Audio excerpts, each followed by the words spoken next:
checked, it's been more than 10 years since your first game against Mexico back in '03 in Houston. Was that '03? Yeah. Jesus, What do right. you remember about that game? It was. Mexico for the first time. I remember Manchester United was there watching, which made it all that much more daunting. But it was, I think there's more pressure on me now, on us now. When you're a kid, you just go into it and you're wanting to be part of the rivalry, and it's cool and it's fun. It's not much cool or fun going into these games anymore. There's a lot of pressure, The fun part is afterwards. So it's different. Like I said, I was young and naive, and I just wanted to get on the field. Just expanding on that, do you feel it is pressure and expectation on you guys now going into these games rather than just hope?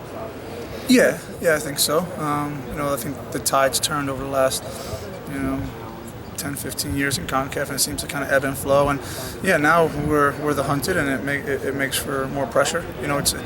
It's you still get nervous when you're trying to hunt somebody down, but it's not pressure. You just go out and do it. When you have the bullseye on your back, it's tough because every time you don't get the proper result, everything's magnified. What about playing here? Playing in Columbus, Clint had talked about how there's like a 12th man here. Yeah, it's like I said, it's one of probably 3 or 4 venues in America that we have just an incredible advantage. That the place gets rocking and it's hard to hear. I mean, the other night in Costa Rica was amazing. It was one of the most incredible atmospheres I've ever heard. I couldn't hear myself think, let alone talk to my defenders. So that's what we need to have, and this is one of the venues we have it. What's the mindset of the defense right now after giving up 3 a couple of days ago? Yeah, I think when we went back and looked over the goals, they're all real little things. They didn't carve us open.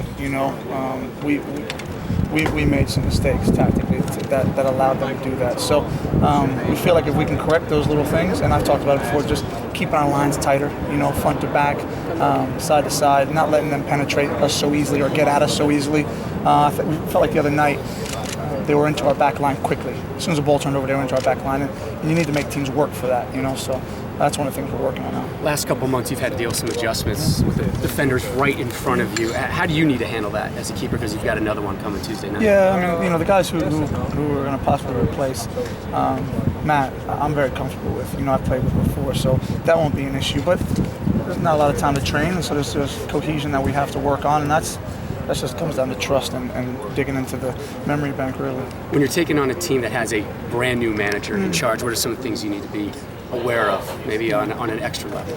I just really don't think that matters. Well, I think anytime there's change, particularly from the managerial side, it usually triggers a positive response. And Mexico's a heck of a team.